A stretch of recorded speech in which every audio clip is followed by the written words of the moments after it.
The Benjamin Dixon Show is only possible with listener support.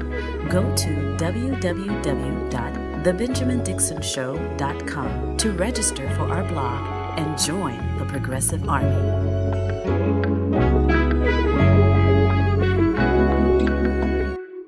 Today is Wednesday, January 24th, 2024.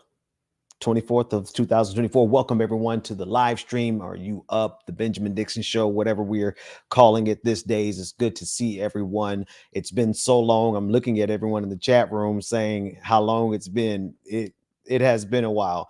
So first and foremost, welcome to everyone in the chat. Do me a favor, click the like and the share button. One of the things I'm going to talk briefly about, because I don't have a lot of time, don't have much battery, and I'm pretty sure this poster is going to fall again. So I want to finish this broadcast before the poster falls again. Anyway, hey everybody. Nat, it's good to see you. Jawad, it's good to see Jules. Pixie on the Moon, it's good to see you. Jackie, everyone, just so many people. It's good to see you all. Shout out to everyone who's here from Georgia. I see some folks. I think I saw Minneapolis, Minnesota. Okay, so let me start with a couple of things.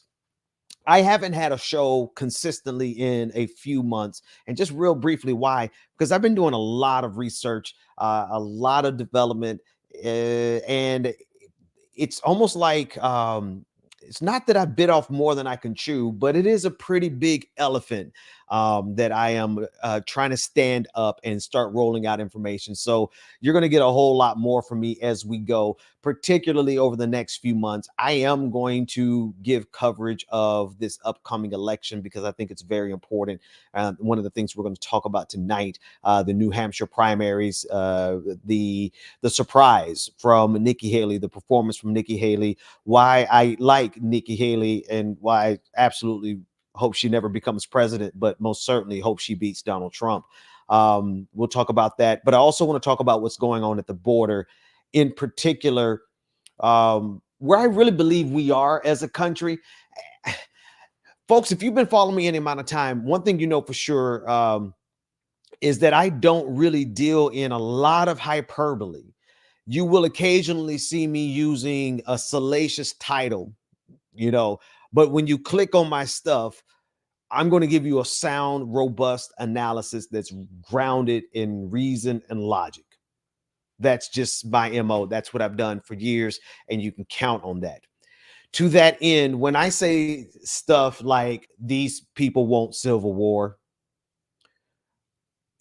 I think you should know at this juncture that I'm not speaking to try to get clicks. Right. I'm speaking from a place of I have studied these people for a long, these people being conservatives, Christian nationalists in this country, the Make America Great Again, the people who are vying to get control of power. Let me say this. As it pertains to Joe Biden, I don't think I'm going to say much because I don't really have a lot good to say. And I'm certainly not going to do anything to assist Donald Trump. So then I'm just not going to talk about the guy till further notice. But I will talk about the issues. I will talk about Palestine. So count on that. But tonight, the reason we've gathered is what's going on at the border. David, first, thank you for doing this with me at the last second. Now, please send some love to our producer, David. If you could drop him a Cash App, please do so. He makes this possible. David, could you run the first clip that contextualizes what has happened today? Today, Texas Governor Greg Abbott has sent a letter letting President Joe Biden know that he is going to ignore the Supreme Court order that gave federal authorities the right to cut the barbed wire at the border that was intervening in the federal authorities' ability, the Border Patrol ability to access migrants and people crossing the border. That was the nature of the Supreme Court decision.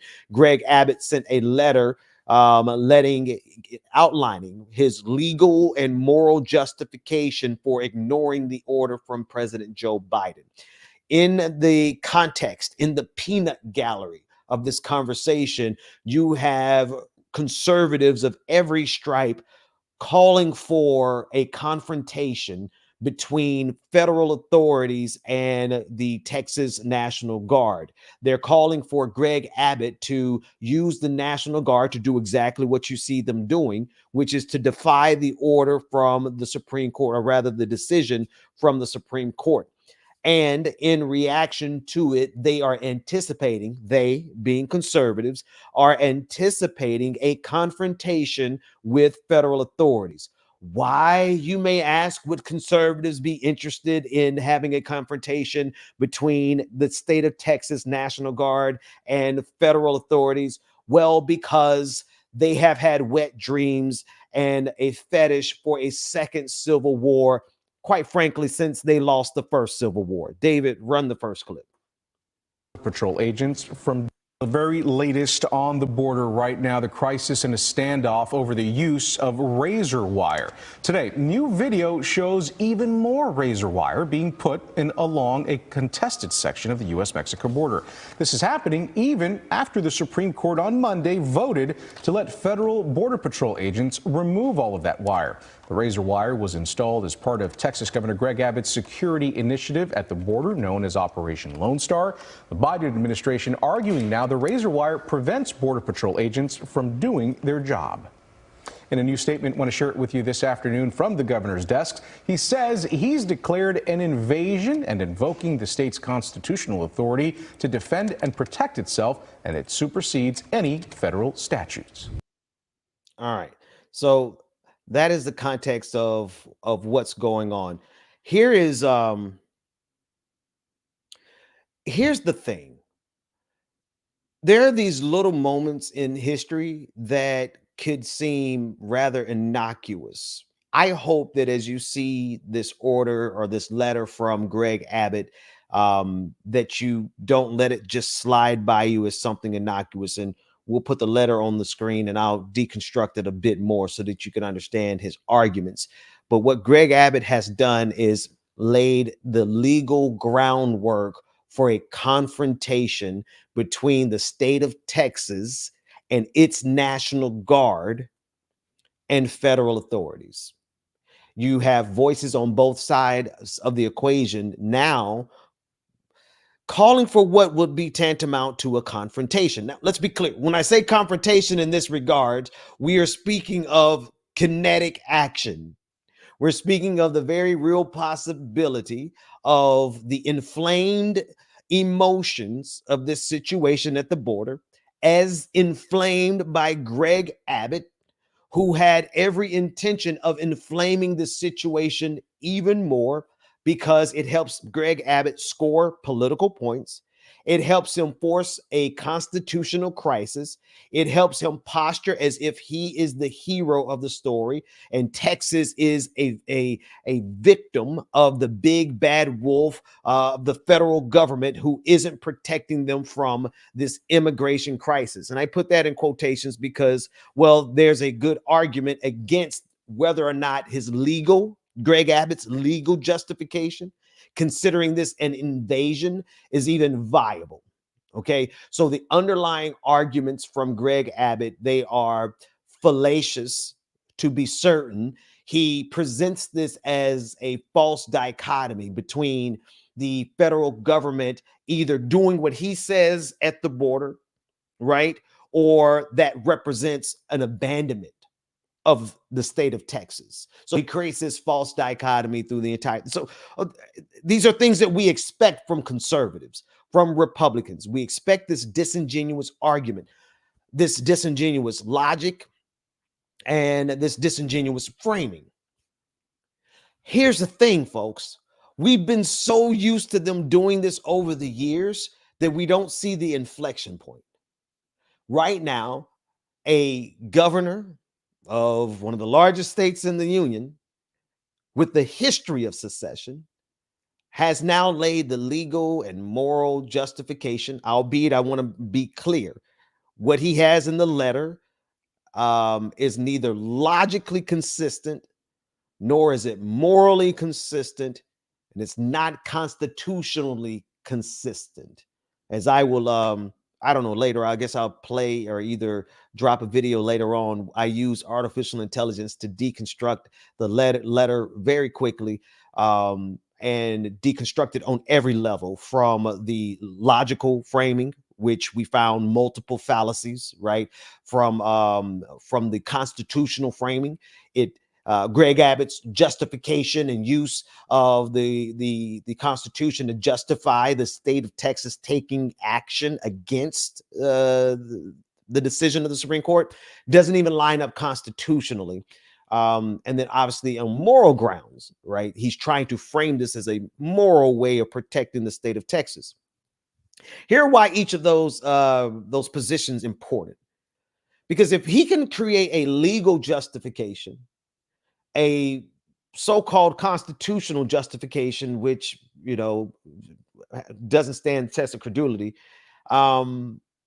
legal, constitutional, logical, and moral framing, then he's given conservatives every box that they need to check to say, okay, it's time for a civil war. Perhaps you think I'm being hyperbolic, and there it was on the screen, and I'll, perhaps read it for you in a second, but you can get all the details. You can find the PDF on online everywhere to see his logical framing. It does not line up logically. It does not line up constitutionally, and it's every bit of false dichotomies and to colloquies, all kind of things fallacies that you come to expect with Republicans. Here's the problem, folks. They're using this to hype themselves up into actual conflict. David, pull up on the screen some of the tweets from some of the conservative, not just commentators, but major influencers. If you could take me down or minimize me, because my eyes are getting, I need you to make that bigger. All right, here's End Wokeness, one of the most popular conservative accounts on Twitter or on X, and one of the most racist, according to another AI analysis, but we'll get to that another time, another day. This is what he said. The standoff with the Texas National Guard might deal the final and fatal blow to the Biden White House. It's a lose-lose. Either they send troops down to fight and physically remove the barriers and wires, or they let Texas continue to provide the public with visuals of what actual border security and enforcement looks like. Okay, that's just proposition number one. Here's Greg Abbott. And I bring up this tweet because I want you to look at who's seconding and giving him a pat on the back, giving him an amen, none other than Elon Musk. Greg Abbott said that Texas National Guard continues to hold the line in Eagle Pass. Go back a little bit for me, David. Texas will not back down from our efforts to secure the border in Biden's absence. Elon Musk promoted this and propped it up by simply saying, good. This is his insightful reflection on the matter, but to further inflame. Here's another quote from In Wokeness. The United States has 72 million gun owners and 25 million AR-15 owners. We are the largest de facto army on earth. If the federal government wants to come to Texas, they'll have to get through all 72 million of us. All these white folks are ready for a second civil war. They're hyping themselves up into it, ladies and gentlemen, gender non-conforming individuals. Here's DC Drano. Now, pause it real quick, because what's funny about DC Drano, if you could look, he's ginger. Ginger's totally cool. I'm still waiting on a ginger Doctor Who. So there's nothing against gingers. But turns out he's Irish and Jewish. Totally cool. Probably a dope combination. But for conservatives, DC Drano is not white enough. I always bring this up whenever I deal with this guy on Twitter, because it's funny. In his mentions are always some anti-Semitic, racist, neo-Nazi who's reminding him that while DC Drano, while you are white passing and racist, you're not white enough for the Nazis who want to come after you too. But I digress. That's not the point. Here he is, inflaming the tensions of a second civil war, saying, I am hugely supportive of Texas Governor Abbott engaging in his fight against the Biden regime to protect our border. My only question is, why didn't he militarize the border from day one? Better late than never, I guess. Keep going. Here we go. Keep going. The more, or is that might be the last one. Nope. Here's the one. You might have to zoom in. Not to mention Tim Civil War Pool, who has spent the better part of the last 3 years promoting the idea of a second civil war. Now, normally you could ignore these clowns off of social media. However, we're talking about accounts with the assistance of Elon Musk that speak to the tune of tens of millions of views every single tweet. Not every single day, every tweet. We're talking about a media infrastructure that is a hermetically sealed bubble. Why does that matter? Because as your old uncles sit there and watch Fox News and Newsmax and all of the other channels that came out of this period, Daily Wire, Tucker Carlson on X, as they watch these platforms, they're getting fed the exact red meat, along with now Greg Abbott's legal justification, moral justification, constitutional justification, and what he considers to be a logical justification for defying the Supreme Court's order. And now everyone is using that to inflame the flames, fan the flames, I'll get it right eventually, of a second civil war. I am not one who deals in hyperbole, right? But what would make us think in the United States that we would not experience the same level of violence that we have exported abroad that's currently happening right now, right? What would make, so we have war in Yemen that's been going on long before the Houthi rebels stepped in to do something on behalf of the Palestinian people. The civil war in Yemen, they've been starving the children of Yemen for a very long time. What makes us think that that kind of violence can't come to the United States? Syria's civil war has been going on, what, 8-9 years now? Somebody correct me, right? Violence that is happening on the world stage. What makes us think it can't come here, right? Syria, Yemen, Ukraine. God knows we see the violence that's happening in Palestine, right? Sudan, Congo. We look at the violence that's happening around the world. What would make us so comfortable to sit back and think that it couldn't happen here when you've got these rabid Jim Crow? Let me catch myself. I haven't justified the reason for which I'm going to call them Jim Crow crackers. That's another video. But when you consider what these neo-Confederates, these lost causers, these white grievance, white replacement theory Nazis are saying, promoting, and inflaming, and you juxtapose that with Greg Abbott, who has made it clear that he wants to build his entire career off of how cruel he can be to immigrants and to how big of a constitutional crisis he can cause for the United States of America. What makes us believe that they're not serious when they're calling for a second civil war? What makes us believe? Oh, not to mention the religious justification. Everywhere I've turned today, I have seen people from the Southern Baptist Convention, because the SBC is in convention right now, right? That's that convention that has, I believe, either 600 or 900. I know that's a big gap, but I can't remember if it's 600 allegations and cases of sexual assault or if it's 900 allegations of sexual assault. I can't remember which one, but that Southern Baptist Church is meeting this week.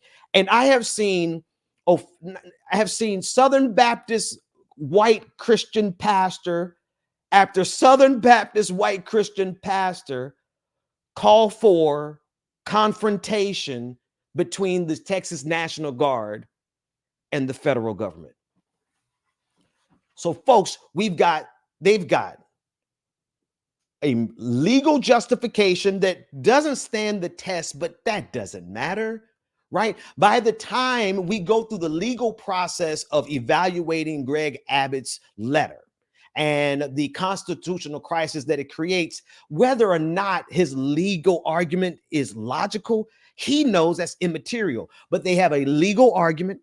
They have a constitutionally framed argument. They have a morally framed argument, right? And they even have a spiritual, religious community that's from these Christian nationalist white evangelicals who are also faming the flans. These preachers are faming the flans, a fan of civil war. Something about that particular phrase, it's kind of hard for me. Fanning the flames. I'm joking about it. I'm laughing. I'm being, tongue in cheek because,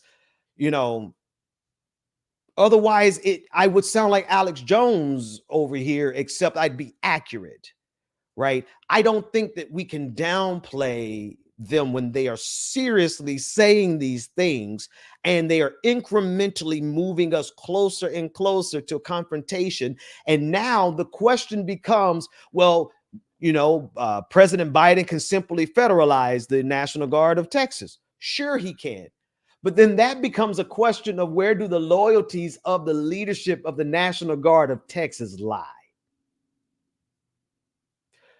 The questions themselves become problematic. The position that Greg Abbott is putting the country is beyond problematic, but it's intentional. And it's intentional for political posturing. It's a political power play. He's attempting to weaken Joe Biden as if Joe Biden needed help weakening himself. It's all in favor of using immigrants as a way of, quite honestly, destroying America, because that's the only outcome. As one of those tweets said, it's a lose-lose situation, and Greg Abbott was fully aware of that. Okay. Now, because I don't have a lot of time, I do want to push a little bit further and go to the New Hampshire primary, because there was one glimmer of hope that came out of the New Hampshire primary, out of this entire election season for me. And then before I go there, please be sure to share, like, and subscribe. Folks, we are underneath one of the most strategic and precise suppression campaigns. I'm not just talking about my channel. What's the brother David who did an analysis on our channel and found all the different ways that it had been blocked and throttled, both by Google, YouTube, and just all of our channels have been just demolished. And forget about Twitter. You can forget about that. That's Elon Musk playland now. That means we need your help. We need you to click the share, the like, the subscribe button, and share this video. And we'll be breaking it up into clips along with other clips. Share these videos. That's really all we could do. And it really feels quite not helpless, but it does feel Sisyphean. It feels like, Sisyphus. We're progressives and independent media trying to move the boulder towards progress, and yet we are going up against what feels like insurmountable odds, but I know better. Let's go to New Hampshire. Last night, I wanted to do this stream that I'm doing right now. I wanted to do last night, but I fell asleep because I'm an old man. And I was good night. Right now, I've been yawning. David was setting up video and I fell asleep while we were preparing to go here. I was sitting still for 5 minutes and I was asleep. I digress. Last night was the only glimmer of hope that I have gotten in a while, and I'm sure some people are going to disagree with me. I don't like Nikki Haley as a qualitative, a personal quality individual. She strikes me as disingenuous and just like any other politician. But she does strike me as a much better choice for America than Donald Trump. There's nothing controversial about what I just said. Nikki Haley is better for America than Donald Trump. The voters in New Hampshire despite the grip and the grasp and the control that Donald Trump has on the Republican Party, there were some relatively decent white folk in New Hampshire that said they will never vote for Donald Trump.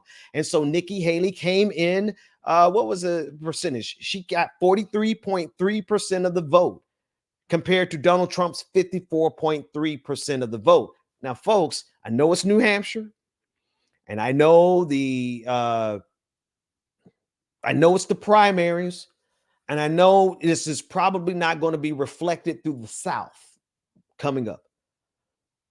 But it was a great feeling to realize that at least a handful of white folk and a handful of Republicans understand the existential threat that Donald Trump poses to democracy, not just because of Donald Trump, but also because of all of those rabidly racist and fetishizing Civil War conservatives that we just got through talking about. Okay, this isn't about Donald Trump in isolation. The threat that Donald Trump poses to democracy is not even really so much him, because honestly, Donald Trump may not even, he ain't a spring chicken either. He probably won't finish this next term if he even gets one. But for all of those rabid, racist conservatives that are scratching at an opportunity to get back into power so that they can undermine democracy, there are millions of that breed, B-R-E-E-S, breed of conservative who's waiting and salivating and waiting in the wings to get power when Donald Trump wins again. Okay, I just got to contextualize it, because people are going to be like, oh, Ben, you're talking about Trump. I don't care about Donald Trump. If I don't ever have to talk about Donald Trump ever again, that would be quite okay with me. However, the problem isn't even Donald Trump alone. The problem is every other Republican who buys into the Make America Great Again philosophy. Now, I'm going to go one step further. The problem is also Nikki Haley and that style of Republican, even those good, meaning white folks in New Hampshire who voted for Nikki Haley. I want to simultaneously thank you for giving me hope in America, but also point out that you're still the problem because you believe in the policies of Donald Trump.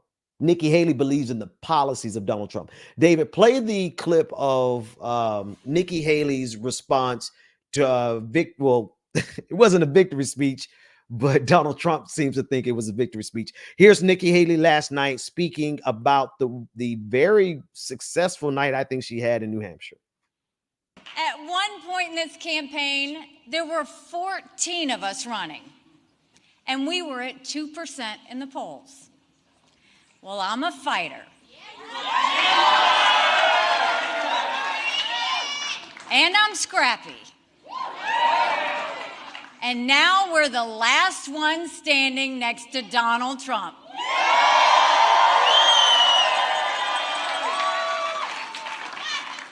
And today we got close to half of the vote. We still have a ways to go, but we keep moving up.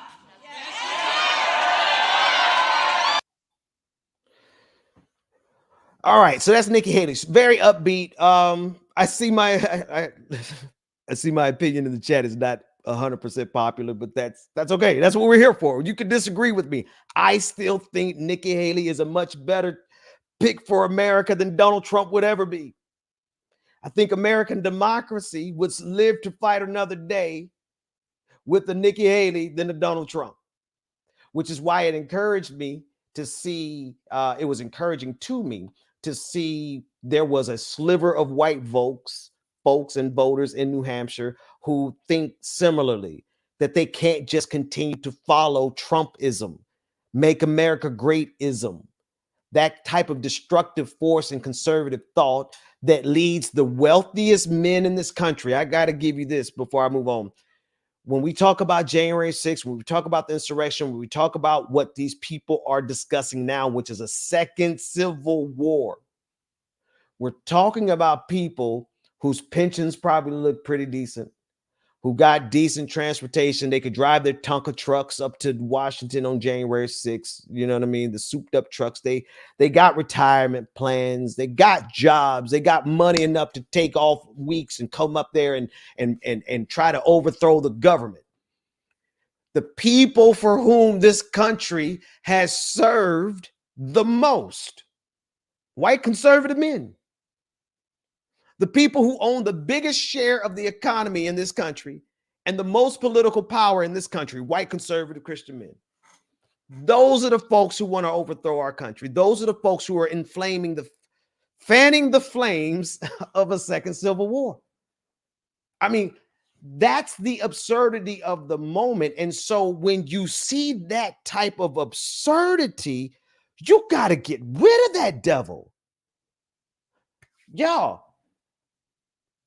Nikki Haley's politics is trash. Make America Great Again is unfathomably worse. And so anywhere in this country, particularly in the South where they have open primaries, Louisiana, Mississippi, I think Alabama, perhaps South Carolina, North Carolina, talk to,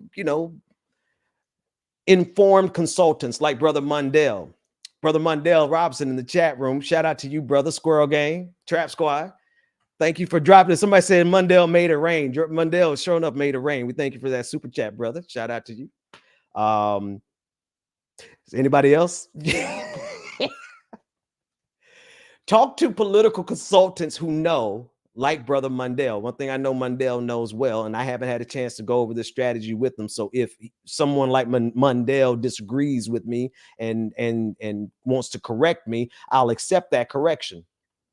But to me, in states where black votes go to die, like what we saw happen in Louisiana in the last gubernatorial race, the politics of the Democratic Party in there in Louisiana, and y'all got open primaries, it just seems to me like an opportunity to sandbag, make America great again.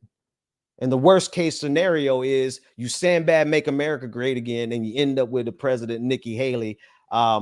Listen, that is a bad scenario, but it is a better scenario than the legion of conservatives who want to destroy democracy. Not because they're struggling, okay? There are those of us in this country who have a legitimate gripe with this country. Those aren't the people who are trying to overthrow the country. This is important because as we start drawing distinctions between bad, worse, and worser, and worsest, and worstest, I'm just going with it now.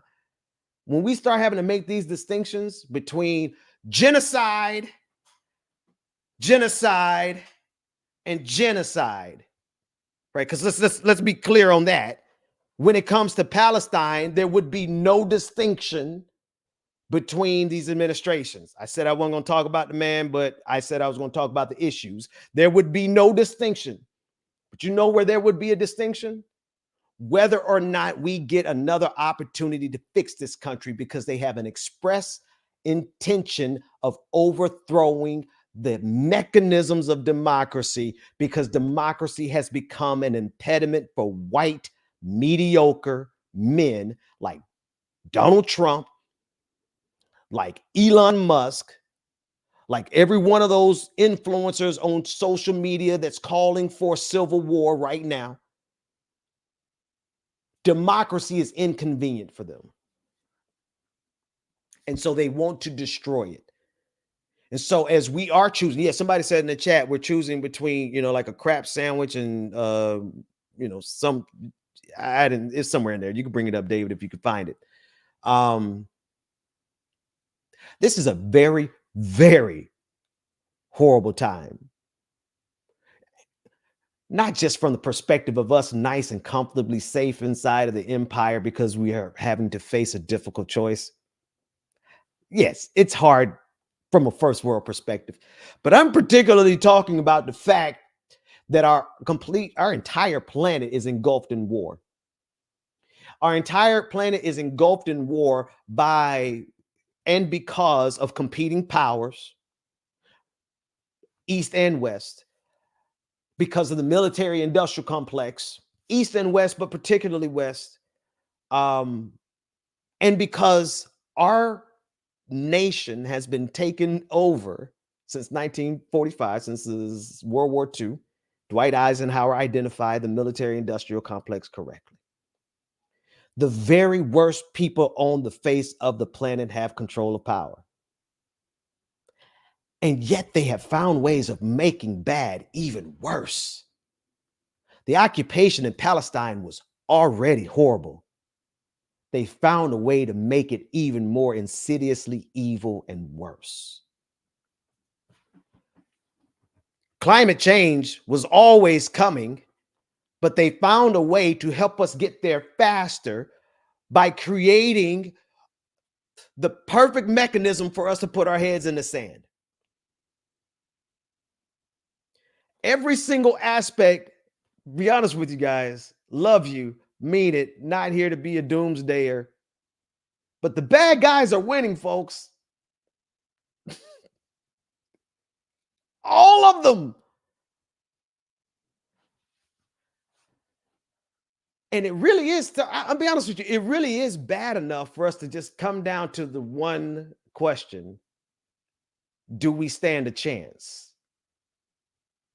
Well, yeah, yes, we do.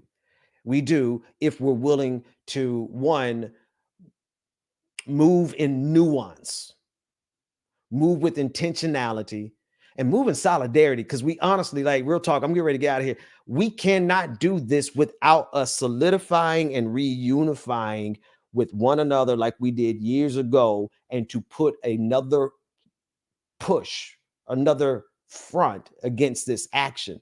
Like, we know what we're capable of doing. We know with we as a people what we're capable of doing, because we see how these people who are in power, not just Trump, but the people around him, not just Biden, but the system around him, right? We've seen how they responded to how we respond. The way they cracked down on every single channel of social power after George Floyd, while simultaneously giving us absolutely nothing in terms of criminal justice reform. But instead, they found ways of silencing our protests, crushing us with the algorithm, amplifying the absolute worst voices. And what are those voices calling for right now? Well, looking at the border, they're calling for a confrontation. They're calling for a confrontation between federal troops and the state of Texas National Guard. They wanted a second civil war. They now have the legal, moral, constitutional, and so-called logical justification as given by Governor Greg Abbott. David, give me the clip of Donald Trump. There's one where, actually, just play the first one that you have. It'll be right.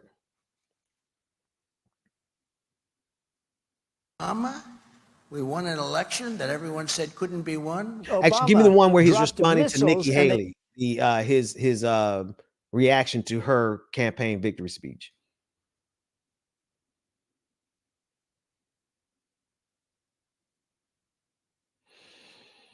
Yeah, brother Mundell dropped another, made it rain. Y'all give a shout out to Mundell Squirrel Gang Trap Squad, Mayor Mundell. Right, let's get it right. Mayor Mundell and Black Male Voter Project. Definitely want to work with them this year and getting and securing the black vote. Y'all gonna notice while David pulls that up, one last thing you're gonna notice again in this particular stretch of the campaign, you're gonna notice so many black influencers paid money by the Trump administration or the Trump campaign. Do pay attention to influencers who all share the exact same link at the same time. Remember the platinum plan? I think was it Wiz Khalifa or who was it that shared it? And then all of a sudden, everybody was sharing it all over Twitter. you can identify who's being paid by whom, by who's coordinating drops together. If they're sharing the same social media posts at the same time, you can guarantee they're in a network, and you can reverse engineer and find out all the black influencers who are doing the bidding of Donald Trump, much like Tim Scott behind Donald Trump now. Let's run this clip. Take a victory when she had a very bad night. I can go up and I can say to everybody, oh, thank you for the victory. It's wonderful. Or I can go up and say, who the hell was the imposter that went up on the stage before and claimed a victory? She did very poorly, actually. Somebody ran up to the stage all dressed up nicely. And when I watched her in the fancy dress that probably wasn't so fancy come up, I said, what's she doing? We won. But I said, wow, she's doing like a speech like she won. She didn't win, she lost. She ran up and she pretended she won Iowa. And I looked around, I said, didn't she come in third? Yeah, she came in third. And I said, she's taking a victory lap. And we beat her so badly, but Ron beat her also. You know, Ron came in second and he left. She came in third and she's still hanging around. I think we're 50 points up, 5-0. 5-0, 50 points up on a person that was governor. That tells you something. I find in life you can't let people get away with bullshit, okay? You can't. You just can't do that. I don't get too angry, I get even. And just a little note to Nikki. She's not gonna win. She's not gonna win. But if she did, she would be under investigation by those people in 15 minutes. And I could tell you 5 reasons why already. That's the one part of the campaign I couldn't do. You know, after you've insulted me, I got to stand behind you. And not only did Tim Scott stand by, he insulted Tim Scott yesterday, folks, and insulted him very specifically, say, oh, Tim Scott's getting married. Who would have thought that would ever happen? And then Tim Scott turns around and says to Donald Trump, it's not that he dislikes Nikki Haley so much as that he loves Donald Trump so much. Anyway, I digress. This is the caliber of the man, but it's not about Donald Trump, y'all. To be honest with you, Trump is a problem. Trump is the gateway to a new level of fascism that is evident every single day across all of conservative media and all of conservative social media. Folks, listen, we weren't going to stay too long. I know we have a lot of the David, before we go, was there another clip that we just we did a whole lot of? Okay, here it is. Don't forget the super chats. Got Olay's clip talking about voting okay. Yeah, okay. 3, don't remember his name. Boom, all my notes. Run Olay's clip talking about voting like you would wash your hands. Okay, let's take a look at that. Olay Olurin should be approached. So I feel like I have the best take on this. Nobody's gonna be better than what I'm about to give you right here. Right? Vote like you wash your hands. The same energy that when you take a shit, or you outside, or you've been doing something, right? You wash your hands. You don't wash your hands because you like to. You don't wash your hands to keep you from getting shot or keep you from getting cancer or anything like that. You wash your hands because it's a basic, minimal thing you can do to lower the risk of catching some bullshit. If I didn't live in Georgia, yeah, I might vote for Conera West. I might vote for insert random here doesn't have a real chance as a personal statement or as a branding strategy or some shit. Yeah, I live in a low key swing state. Yeah, so I'm gonna vote for Joe Biden. Yeah, I'm gonna do it. You know why? Because I took a shit. You know what I'm saying?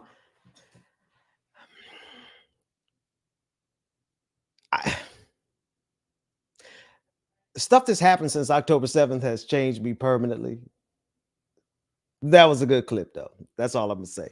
One last thing, David. There was a nuance that I almost missed. There's 3 more clips, and y'all got to forgive me. Hopefully you don't mind. We're at 48 minutes. Let's go just a little bit further. There's 3 clips that we had in succession. We had Tim Scott speaking about the immigration bill being dead on arrival. Then we had the James Langford clip of explaining what's in that piece of legislation. And then we had the Morning Joe clip where he went off on Mike Johnson, Speaker of the House. We're going to run those clips one at a time, and I'll talk in between them. But here's what I want you to see. The logic and the thinking and the rationale, the Rubicon, that's the best way I could. Republicans have crossed the Rubicon so far that they can't even convince themselves to support themselves. I got to say that again so you understand. What you're going to see in this next succession of videos, succession, not secession, because that's what Republicans in Texas want to do. What you're going to see in the next few videos is the reaction to the attempt to actually do something about the border with legislation being sabotaged by the Republican Party. But it's even funnier when you realize the legislation that Republicans sabotaged was legislation from a conservative who is one of the most extremist conservatives in the equation. And the policy on the border that they scuttled was like one of the most draconian, like they could not have asked for more of a bill to do all of the little nasty things that they want to do to immigrants on the border than James Langford bill. But because Republicans are so far gone past the Rubicon, they can't even agree on their own policies. Let's start first with Tim Scott outlining the fact that policy that they are now labeling as the Schumer/Langford policy, he's on Fox News saying that it's dead on arrival. Let's take a look. Border. Is this a border deal done in the Senate? McConnell, yeah, we reporting from Jake. Speaking of things that are over, reporting from Jake Sherman late today that McConnell is told a closed meeting of Senate Republicans, maybe you were there, that the politics of the border has flipped for Republicans and cast doubt on linking Ukraine and the border. Well, we know two things. Number one, it's dead on arrival. Number two, the Democrats prefer the issue than any solution. Never forget that on any issue impacting marginal people, they go with problem, not with solution. McConnell's going to. All right. So the accusation is that this example is an example of Democrats who want a problem and not a solution. He's suggesting that Democrats want to perpetually run on the issue of immigration. They don't really want a solution. Problem was, it wasn't scuttled by Democrats. It wasn't sabotaged by Democrats. It was sabotaged by Republicans. Matter of fact, David, I think the best clip to go to next is the Morning Joe clip where Joe Scarborough lost his cool and started cussing and everything because Republicans are so ridiculous. Take a look. Quote, underscores that keeping our southern border open to traffickers and cartels is part of a deliberate strategy. Wait a second. Hold on. I don't want to hear. No. Let's wait a minute. No. Look, this is the guy. This is the guy. Look at that guy. You see that guy right there? Yeah, I see him. That is the guy who is willing to stab Israel in the back. Mm-hmm. That is the guy who's willing to do Vladimir Putin's bidding and stab Ukrainians in the back, letting Russia invade them. And that is the guy who is saying no to what hardcore conservatives are calling the toughest border security bill ever. And you know who's behind that tough security bill?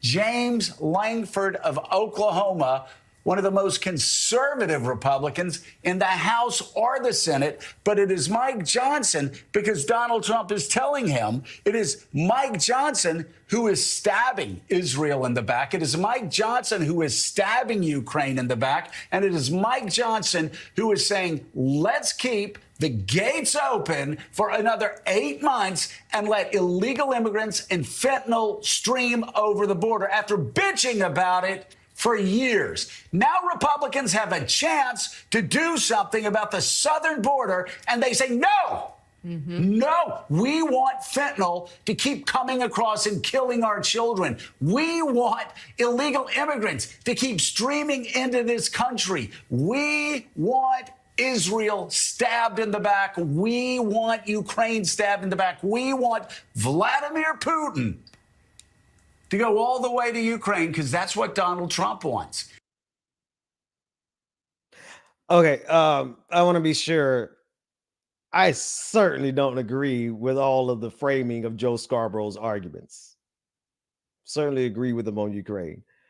But what's so important about this argument is that it's not the Democrats that just undermine the policy at the border that was written by the most conservative and extremist Republican, James Langford, who will now, in this next clip, explain to you exactly what was in this policy that they could have passed because Democrats will capitulate. Listen, you got Eric Adams in New York.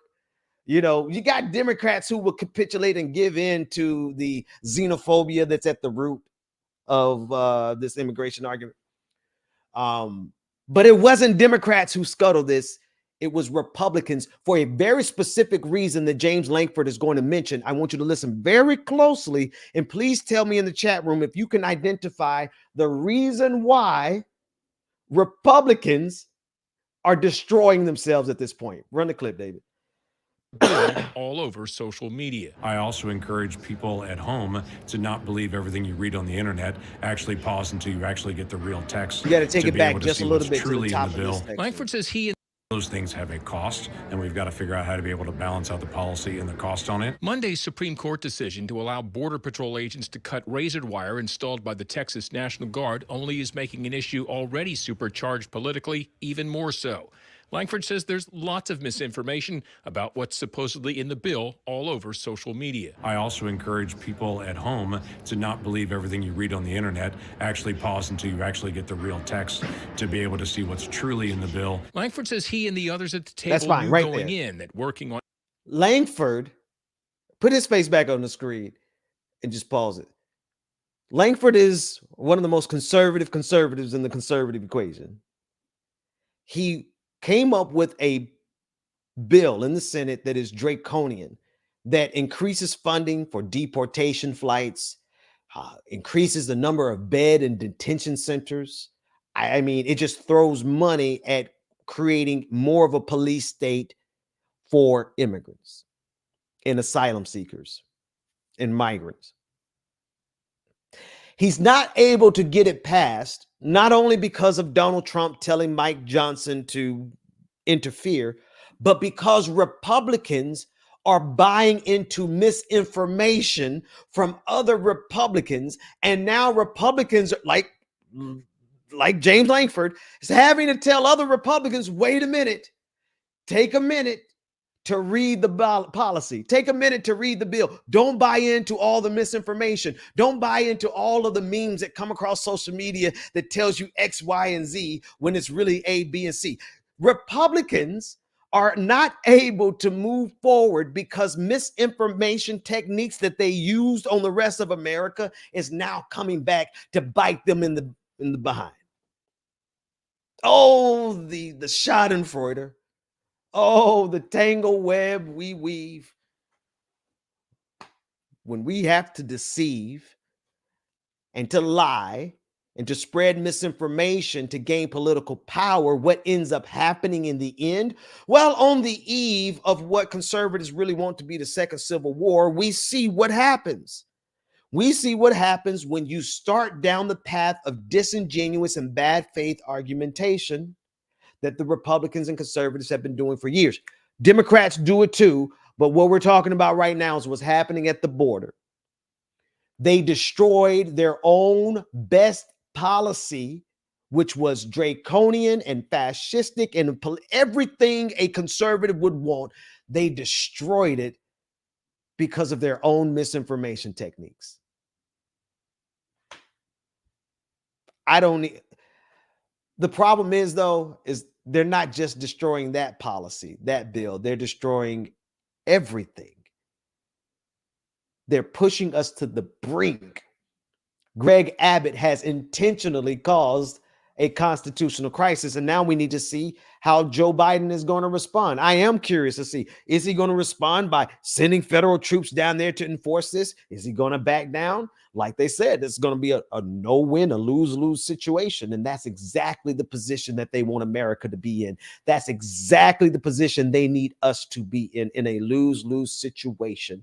Because if we ever had a chance, they would never have a chance. If the people of good faith on our side of the equation who are fighting for justice actually had a fair and balanced algorithm, and the scale didn't have Elon Musk thumbprint on it, right? Conservatism wouldn't stand a chance. If our voices were amplified to the same extent that theirs are amplified, their ideas wouldn't stand a chance. This is why they need the hermetically sealed echo chamber. This is why they need the misinformation. This is why they need the bad faith arguments. This is why they need religious justification that ignores all of the calls for justice. This is why they have to distort every single thing possible, because they can't win if the level of the playing field was level. Folks, like, share, subscribe, all those good things. This is just a little bit tonight. I am coming back with a stable and regular show, but what I'm having to do in this interstitial period is honestly figure out, how do I break down all of this information that I have gathered, all of this research, all of these pretty dope techniques, the stuff that we've been doing in AI. It's fascinating, but it really requires thoughtful consideration in terms of how we roll it out. And so that's where we are. That's where we are. And that's what we're moving forward towards. So expect that in the future. Thank you to all the super chats. FLQ30L, your name. Thank you. I see your chat. And to everyone else who left the chat. Infinite Content said, "Hey Ben, FYI, the International Criminal Court of Justice is giving their ruling on the South Africa charge against Israel on Friday. Can you cover that live?" I think that we can. Let me just check my schedule on Friday, because that is a case that is most important to me. My brother Mayor Mundell said, "I got to run, but I will come back and rewatch the end. It's good to see you in your seat, brother. It's good to be seen, brother Mundell. It's good to see you, man. And for us to we never lost connection, but to be in connection and solidarity." The other thing is, folks, I don't know what you're doing outside of consuming independent media, but we need you to get to work. I'm not asking you to get to work to help elect. Get to work fighting against this fascism. Get to work fighting against this religious, dogmatic interpretation of faith that seeks to marginalize everyone that's not a white Christian straight man. Get to work on building solidarity in your community. Get to work building the bridges that we need. We got to build bridges between Black folks, between good white folks, plenty of them. Bridges between the unions, between the LGBTQIA community, between just every aspect of every community that wants to fight in good faith for our survival. That's enough. It's been an hour, 2 minutes. David, thank you for doing this with me. Thank you all for the super chats. Hey, Rebecca Azores, good to see you in the chat. We will be live on Saturday morning for Like It or Not with Rebecca Azor. Shout out to DJ Exclusive, who has been out of commission for a couple of days, couple episodes, but I'm hoping we'll see him on Saturday. Shout out to Georgia Fort and her series and everything that she's doing. I want y'all to go check her out. And then shout out to Dr. Carl Mack. Never will forget our morning team that came to you guys live, and we did some really dope work. One day We'll have that team back. But for now, you could check everyone out in their respective places, georgiaford.com, blackheritagedays.org for Dr. Carl Mack, Like It or Not, patreon.com/like it or not for Rebecca Azor and DJ Exclusive, patreon.com/the BPD show for yours truly, Cash App BPD 2018. David, shout out your Cash App real quick. Somebody send this brother some love tonight. Or is David gone? See, that's what we... There he is. Okay. I put it in your comments. DKG87. DKG87. Cash App DKG87. Love you all. Mean it. And I will see you next time. The Benjamin Dixon Show is only possible with listener support. Go to www.patreon.com/the BPD show and support The Benjamin Dixon Show. If you like this episode, be sure to share, like, and subscribe.